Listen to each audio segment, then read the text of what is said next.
உங்கள் இல்லங்களில் வந்து உங்கள் உள்ளங்களை உயிர்ப்பிப்பது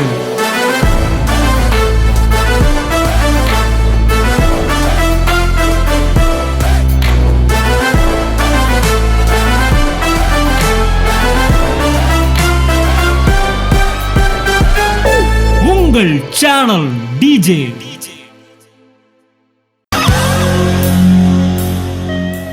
பிசாசோட பெரிய ஹை லெவல் ஸ்கீம் என்ன தெரியுமா?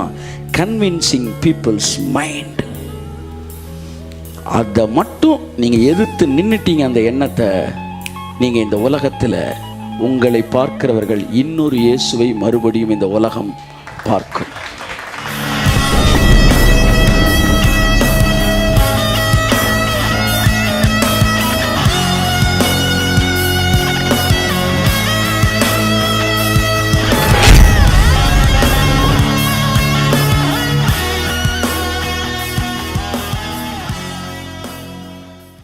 ஆமென், ஆமென், ஆமென், ஆமென், ஆமென், ஆமென். வியாதியஸ்தர்கள் அந்த இடத்துல வாழ்ந்து பழகிட்டாங்க. மூணாவது முறை நான் என்ட்ரு ஆகும்போது என் மைண்டே மைல்டாக கன்வின்ஸ் ஆகுது. கர்த்தர் சொன்னார், யூ ஆர் பீயிங் கன்வின்ஸ்டு. நீ மாற்றப்பட்டு கொண்டு இருக்கிறாய். பாருங்க, சுதாரிச்சிட்டேன் நான். என் அன்புக்குரியவர்கள், இதைத்தான் இன்றைக்கு நான் உங்கள் மத்தியிலே பேச விரும்புகிறேன். பிசாசு நம்முடைய மனதை கெடுக்கிறவன். பிசாசு நம்மை கன்வின்ஸ் பண்ணி அந்த பிரச்சனைக்குள்ளே வாழ பழக்கி கொடுக்கிறவன். பிசாசோட பெரிய ஹை லெவல் ஸ்கீம் என்ன தெரியுமா? Convincing peoples mind. அதை மட்டும் நீங்கள் எதிர்த்து நின்றுட்டீங்க. அந்த எண்ணத்தை நீங்கள் இந்த உலகத்தில் உங்களை பார்க்கிறவர்கள் இன்னொரு இயேசுவை மறுபடியும் இந்த உலகம் பார்க்கும். உங்கள் சிந்தனையிலே பிசாசு சொல்லுகிற வஞ்சகமான பொய்களை நீங்கள் ஏற்றுக்கொள்ள மறுக்கும்போது நீங்கள் தேவ சாயலில் இருக்கிறீர்கள். ஆமென். ஆனால் என்றைக்கு நீங்கள் ஏற்றுக்கொள்கிறீர்களோ அன்றைக்கு நீங்கள் என்ன செய்கிறீங்க? எல்லாரையும் மாதிரி வாழ ஆரம்பிக்கிறீங்க. We practice to accept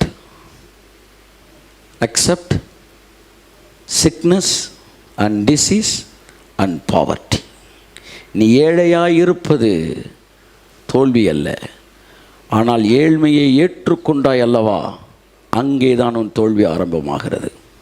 நீ தரித்திரனாய் இருப்பது கூட தவறல்ல, ஆனால் தரித்திரத்தை நீ அங்கீகரிக்க ஆரம்பித்தாயானால் அங்கேதான் பிசாசின் வெற்றி ஆரம்பமாகிறது. வியாதி உன் சரீரத்தில் இருக்கலாம், தவறல்ல, ஆனால் வியாதியை ஏற்றுக்கொள்ள நீ ஒத்துக்கொள்ளும் போது பிசாசு கூடாரம் அடிக்கிறான் அங்கே. ஆனால் எத்தனை மாதம் வியாதி இருந்தாலும் நான் இந்த வியாதியை ஏற்றுக்கொள்ள மாட்டேன் என்கிற இடத்தில் நிற்கும்போது அற்புதங்கள் நடைபெற ஆரம்பிக்கிறது. அப்பொழுது பிசாசு அவரை விட்டு விலகி போனான். இதுக்கு பேர் தான் ஸ்டாண்ட் அப்படின்னு அர்த்தம். Standing on your ground. அதனாலதான் விசுவாசத்தை பைபிள் என்ன சொல்லுது? விசுவாசம் என்னும் கேடகத்தை பிடித்து கொண்டவர்களாய் நில்லுங்கள். ஸ்டாண்ட் பண்ண, அதிலே ஸ்டாண்ட் பண்ண. இல்ல, அவருடைய தழும்புகளால் நான் சுகமானேன். ஸ்டாண்ட் பண்ண. Standing on your ground. வேதம் சொல்லுகிற வசனத்தில் நிலையாய் நிற்பது, அதற்கு பெயர்தான் விசுவாசம். கையை தட்டுங்க அவருக்கு. Praise the Lord. Amen, amen, amen. உங்கள் எதிரி உங்கள் சிந்தனையை மாற்றுவதற்கு அனுமதி கூடாதிருங்கள். இந்தியா ஏழை நாடாக இருக்கலாம், நான் ஏழையாக இருக்க வேண்டிய அவசியம் இல்லை. என் குடும்பம் ஏழையின் பின்னணியாக இருக்கலாம், நான் ஏழையாக இருக்க வேண்டிய அவசியம் இல்லை.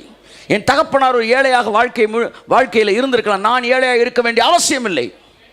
எத்தனை ஊழியர்கள் வேணாலும் வாழ்க்கையில் ஏழ்மையாக இருந்திருக்கலாம், தரித்திரத்தில் இருக்கலாம், நான் தரித்திரத்தில் இருக்க வேண்டிய அவசியம் இல்லை.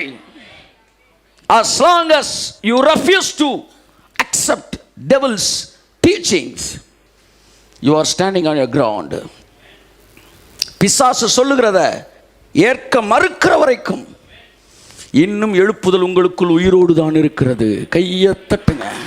இன்னும் சுகம் உங்களுக்குள் உயிரோடு தான் இருக்கிறது. இன்னும் ஐஸ்வர்யம் உங்களுக்குள் தான் இருக்கிறது. வாழ்க்கையில் தரித்திரம் இருக்கலாம், ஆனால் அதை ஏற்றுக்கொள்ளாத வரைக்கும் உங்களுக்குள் ஐஸ்வர்யம் இருந்து கொண்டுதான் இருக்கிறது.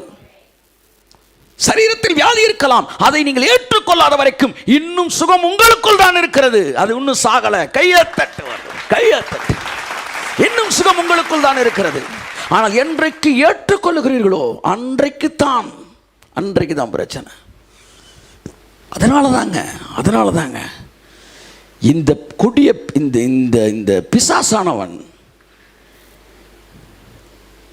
பிரசங்கிகளை கையில் பிடிச்சு இந்த பிரசங்கம் பண்றவனுக்கே தப்பா சொல்லி கொடுத்தான். தரித்திரம் கிறிஸ்தவர்களுக்குள்ள வந்த போது பிசாசு ஜெயிக்கல. அவனுக்கு தெரியும் இது நமக்கு நிரந்தரமான வெற்றி இல்லைன்னு. ஆனால் ஊழியக்காரன் தரித்திரம் தேவன் கொடுத்தது என்று பிரசங்கிக்க ஆரம்பிச்சான் பாருங்க, அன்னைக்கு தான் அவனோட வெற்றி ஸ்ட்ராங் ஆச்சு. ஏனென்றால் இதுவரை தரித்திரம் இருந்தது, ஆனால் மனதுக்குள்ள எதிர்ப்பு சக்தி இருந்தது. ஆனால் பிரசங்கத்தை கேட்ட உடனே உங்க எதிர்ப்பு சக்தி போயிருச்சு. தரித்திரத்தை என்ன செஞ்சிட்டீங்க? வரவேற்றுட்டீங்க. அன்னைக்கு தான் வாடகைக்கு இருந்தவன் வீட்டை சொந்தத்துக்கு வாங்கிட்டான். எவ்வளோ ஒரு கொடுமை சார் இது. வியாதி உங்கள் சரீரத்திலே இந்த கிறிஸ்தவர்கள் வாழ்க்கையில் கொடுத்த போது பிசாசுக்கு வெற்றி வரவில்லை. ஆனால் என்றைக்கு வியாதி என்பது பவுலுக்கே இருந்துச்சு, அவனுக்கே இருந்துச்சு, ஊழியர்களுக்கு இருந்துச்சு, உங்களுக்கு இருக்கும் அப்படின்னு பிரசங்கம் பண்ண ஆரம்பித்தானோ ஊழியக்காரன், அன்னைக்கு தான் பிசாசின் வெற்றி கிறிஸ்தவர்களுக்குள்ளே ஸ்ட்ராங் ஆச்சு. ஏன்னா நம்ம எல்லாரும் அக்செப்ட் பண்ண ஆரம்பித்தோம். ஓ வியாதி, ஆமென்.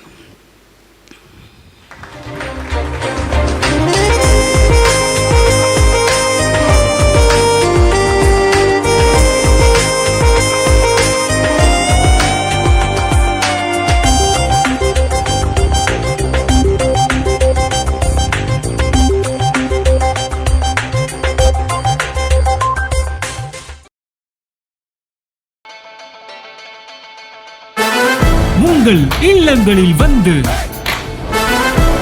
உங்கள் உள்ளங்களை உயிர்ப்பிப்பது